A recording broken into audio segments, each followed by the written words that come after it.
Dito ko po siya ilagay sa may punong ito. Ito. Yan. Dito sa may sanga. Yan. Dito ko siya. Ay. Nalaglag. Ako. Kawawa. Hindi ka makalipad. Sayang. Kawawa.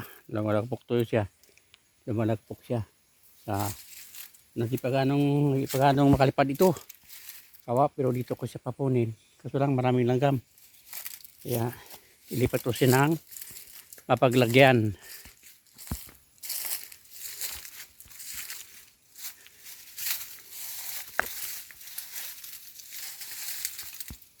Okay, dito ko sa may saka na ito ilagay.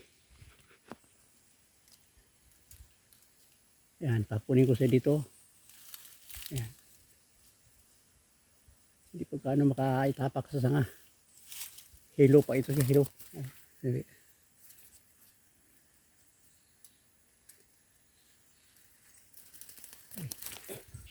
Yan. Kawawa yan.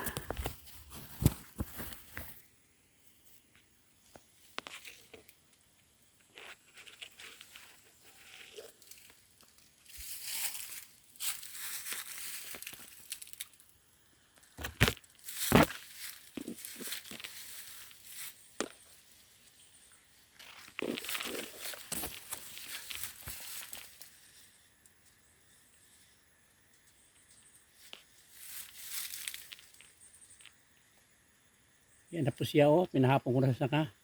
Pero hindi pa siya makalipad. Pagka bitawan ko siya, malaglag. Kaya yan, oh, maamo. Kasi hindi pa siya gano'ng makalipad. Hilo pa ito.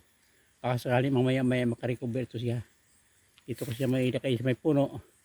At mamaya-maya balikan ko siya kung paliksin na siya. Yan. Yan po. Ang ibon nakakawa. Mabuti hindi siya nagtuloy namatay. Kasi nabangga sa salamin doon sa harapan ng bahay. Kaya pinagsikapan kong buhayin siya. At kawa ng Panginoon ay nakarecover. Yan siya, buhay na. Kaso lang medyo mahina pa. Okay, hanggang dito na po mga kaibigan.